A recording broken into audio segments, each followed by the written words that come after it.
اب کیا آپ جانتے ہیں ان اینٹی وینم انجیکشنز میں کیا شامل ہوتا ہے؟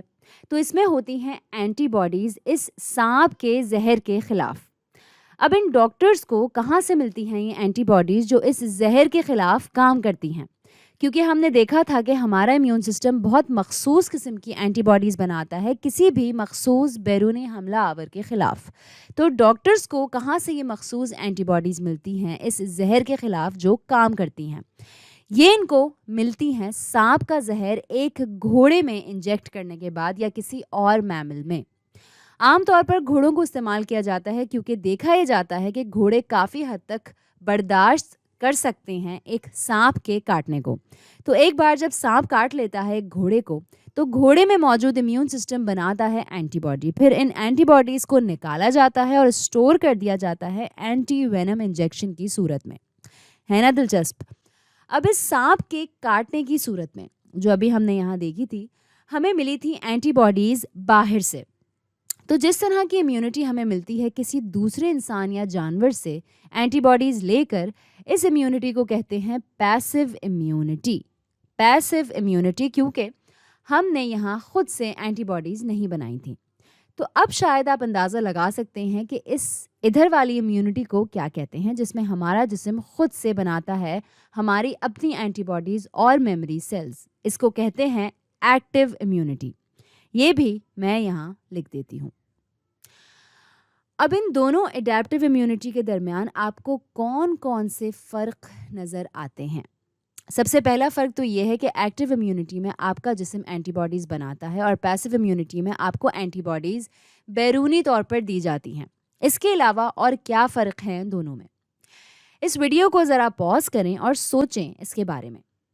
تو جو دوسرا فرق جو مجھے نظر آتا ہے وہ یہ کہ ایکٹیو امیونٹی میں یہ میموری سیل ہوتا ہے، ہمارا جسم بناتا ہے میموری سیلز، لیکن پیسیو امیونٹی میں میموری سیلز جیسی کوئی چیز نہیں ہوتی کیونکہ یہاں ہمیں اینٹی باڈیز بیرونی طور پر ملتی ہیں۔ تو سوال ہی پیدا نہیں ہوتا میموری سیلز کا۔ یہ میں یہاں پر لکھ بھی دیتی ہوں۔ جہاں تک ایکٹیو امیونٹی کی بات ہے، میموری سیلز بنائے جاتے ہیں لیکن پیسیو امیونٹی میں ایسا نہیں ہوتا۔ اب یہ میموری سیلز بھی کافی اہم ہیں کیونکہ اگر یہ بیرونی حملہ آور جسم کے اندر پھر سے داخل ہوتا ہے، ہمارے جسم کے پاس ہتھیار موجود ہوتا ہے اس کے خلاف لڑنے کے لیے پہلے سے ہی۔ لیکن پیسیو امیونٹی میں کہہ لیں کہ عامر کو ایک بار پھر سانپ کاٹ لیتا ہے، اس کو اینٹی وینم انجیکشنز پھر سے لگوانے پڑیں گے۔ تو پیسیو امیونٹی میں کوئی میموری نہیں ہوتی یا یادداشت نہیں ہوتی، کوئی ہتھیار نہیں بچا ہوتا جو پہچان سکے اس بیرونی حملہ آور کو جس نے پہلے بھی اس جسم پر حملہ کیا ہو۔ تو یہ ہوا آپ کا دوسرا فرق۔ ایک کے پاس میموری سیلز ہیں اور دوسرے کے پاس نہیں۔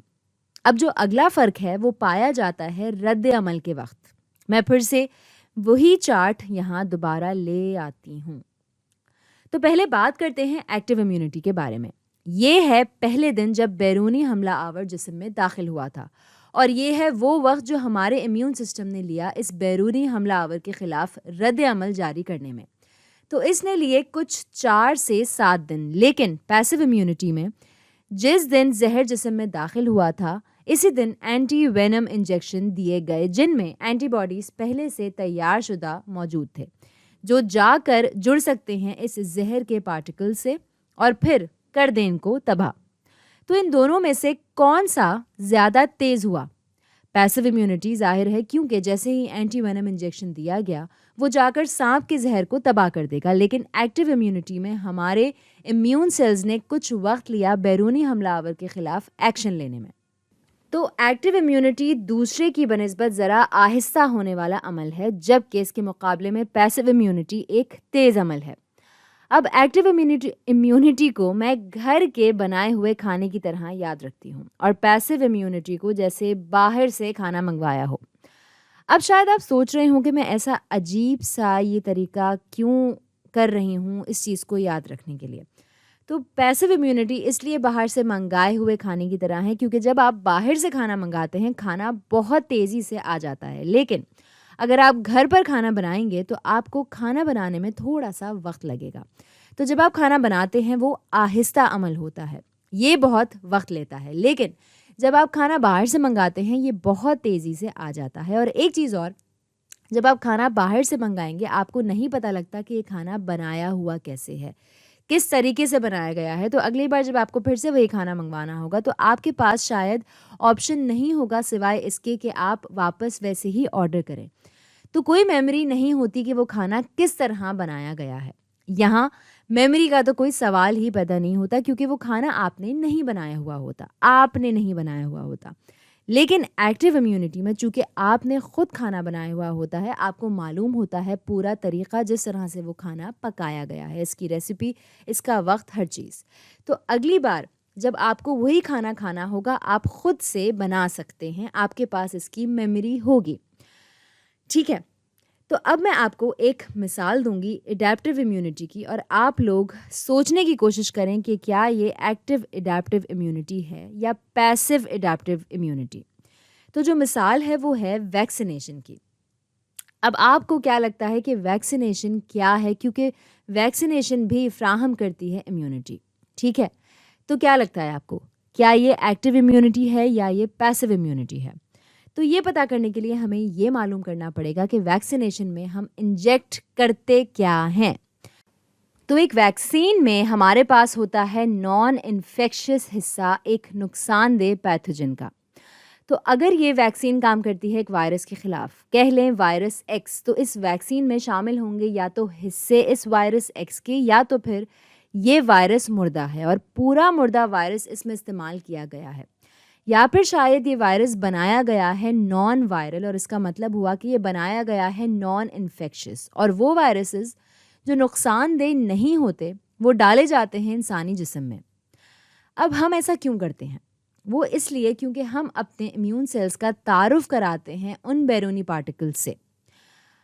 اب ایک بار جب ہمارے امیون سیلز کا سامنا ہوتا ہے اس وائرس ایکس سے، ہمارے امیون سیلز فوراً سے پہچان جاتے ہیں کہ یہ کوئی بیرونی چیز ہے اور بنا دیتے ہیں اینٹی باڈیز اور میموری سیلز اس کے خلاف. تو یہ میموری سیل بہت اہم ہوتا ہے اور یہی وجہ ہے ویکسینز کو ہمارے جسم میں ڈالنے کی، انجیکٹ کرنے کی، تاکہ بعد میں اگر کبھی اصلی والا نقصان دہ پیتھوجن جسم میں داخل ہوگا تو یہاں ہمارے جسم میں میموری سیلز پہلے سے بیٹھے ہوئے ہوں گے جو فوراً پہچان جائیں گے اور لڑنا شروع کر دیں گے اس پیتھوجن سے. اب آپ کو کیا لگتا ہے، کیا ویکسینیشن ایکٹیو اڈیپٹیو امیونٹی ہے یا پیسیو اڈیپٹیو امیونٹی؟ اب چونکہ ویکسینیشن نے ہمارے جسم کو اس قابل بنایا ہے کہ ہم اپنی اینٹی باڈیز اور میموری سیلز خود سے بنا سکیں، لہٰذا یہ ہوگی ایکٹیو اڈیپٹیو امیونٹی. اب حالانکہ یہ دونوں مثالیں ہیں ایکٹیو اڈیپٹیو امیونٹی کی، ان دونوں مثالوں میں بھی ہلکا سا فرق ہے. اس پہلی والی میں بیکٹیریا جسم میں داخل ہوا تھا خود سے، اور یہ سب قدرتی طور سے ہوا تھا. تو اس طرح کی ایکٹیو اڈیپٹیو امیونٹی کو کہتے ہیں نیچرل. تو یہ ہے نیچرل. لیکن جہاں تک ویکسینیشن کی بات ہے، ہمیں خود سے اس کو اپنے اندر ڈالنی پڑی، انسانوں نے اس میں مداخلت کی. تو اس والی کو کہتے ہیں آرٹیفیشل یعنی مصنوعی. تو ایکٹیو امیونٹی دو طرح کی ہو سکتی ہے، نیچرل، اس طرح کی امیونٹی ہوتی ہے ہر انسان میں اور ہمیں اس کے بارے میں کچھ نہیں کرنا ہوتا، یہ نیچرلی ہوتا ہے قدرتی طور پہ سب کچھ، اور یہ ساری جاندار آرگینزمز یا انسانوں کے لیے بالکل صحیح ہے اور بالکل سچ بھی ہے. اور آرٹیفیشل ایکٹیو امیونٹی ایک ایسی چیز ہے جس میں انسانی مداخلت کی ضرورت پڑتی ہے، لیکن چونکہ یہ دونوں امیونٹیز ہیں ایکٹیو امیونٹیز، ہم بناتے ہیں اینٹی باڈیز اور میموری سیلز. اب بالکل ایکٹیو امیونٹی کی طرح پیسیو امیونٹی میں بھی نیچرل اور آرٹیفیشل امیونٹی ہوتی ہے. تو آپ کو کیا لگتا ہے کہ اینٹی وینم انجیکشن یہ کیا ہے؟ کیا یہ نیچرل ہے یا یہ آرٹیفیشل پیسیو امیونٹی ہے؟ تو یہ ہے آرٹیفیشل پیسیو امیونٹی، کیونکہ یہاں انسانی مداخلت کی ضرورت ہوتی ہے اور لوگوں کو یہ قدرتی طور پر نہیں ملتی. تو یہ ہوئی آرٹیفیشل پیسیو امیونٹی. اب کیا آپ کسی نیچرل پیسیو امیونٹی کے بارے میں سوچ سکتے ہیں؟ اب یہ نیچرل پیسیو امیونٹی وہ ہے جو آپ کو، مجھے اور ہم سب کو ملتی ہے جب ہم نئے نئے اس دنیا میں آتے ہیں اور ہم بالکل چھوٹے سے بچے ہوتے ہیں. ہمیں ملتا ہے IgA اور یہ ہے امیونوگلوبولن A، یا اس کو ہم کہہ سکتے ہیں ایک اینٹی باڈی جو ہمیں اپنی والدہ کی چھاتی کے دودھ کے ذریعے ملتی ہے. اور یہ فراہم کرتا ہے امیونٹی ایک نئے پیدا ہوئے بچے کو. تو اس طرح کی امیونٹی ایک والدہ سے اپنے بچے کو ملتی ہے. ہمیں کوئی اضافی کوشش نہیں کرنی پڑتی اس امیونٹی کو پانے کے لیے. تو یہاں پر بات ختم ہو جاتی ہے اڈیپٹیو امیونٹی کی. تو آج کے لیے اتنا ہی.